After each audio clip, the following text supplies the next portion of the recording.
Part 1లో చెప్పినట్టు ఇదేనమాట Jain temple. ఈ temple Someshwara స్వామి temple నుంచి జస్ట్ ఒక 1/2 కిలోమీటర్లో ఉంటుంది. ముందుగా ఈ గుళ్ళోకి వెళ్ళాలి అని అంటే అమ్మాయిలో అయితే sari and Punjabi dress with chunni is mandatory. అబ్బాయిలో అయితే dhoti or jeans is mandatory. Shorts అయితే అస్సలు అలవ్ లేదు, అది చిన్నపిల్లలే కానీ పెద్దవాళ్ళే కానీ. లోపలికి వెళ్ళగానే మనకైతే బ్యూటిఫుల్ ఆర్కిటెక్చర్ అనేది కనిపిస్తుంది ఎంట్రీలోనే. ఈ టెంపుల్ స్పెషాలిటీ వచ్చేసి ఏంటి అని అంటే బయట మొత్తం రెడ్ స్టోన్తో కట్టారు, లోపల మొత్తం వైట్ మార్బుల్తో కట్టారనమాట.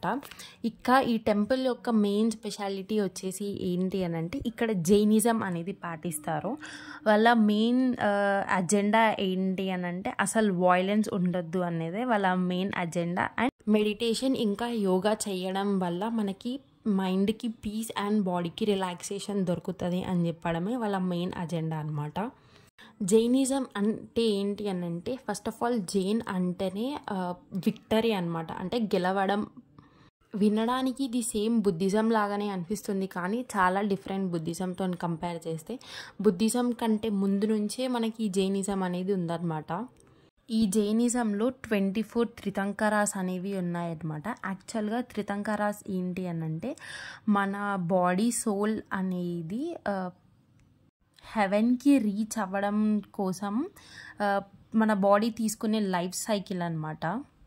ఇక్కడ వృషభదేవుణ్ణి అనేది కొలుస్తారనమాట. ఈ వృషభదేవుడు అనేది భగవద్గీతలో చూస్తే మాత్రం లార్డ్ విష్ణువు యొక్క అవతారం అని చెప్పొచ్చు.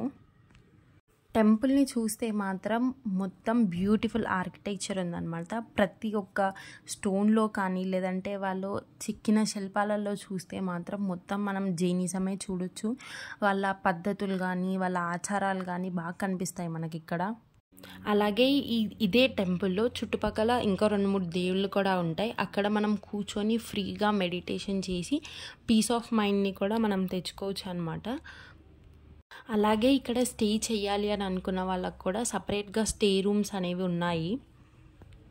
నాకైతే అస్సలు ఈ టెంపుల్లో నుంచి బయటికి అయితే వెళ్ళాలి అని అనిపించలేదు, అంత పీస్ఫుల్గా ఉంది. ఈవినింగ్ టైంలో వస్తే మాత్రం మనకి ఇంకా చాలా బాగుంటుంది టెంపుల్ చూడడానికి.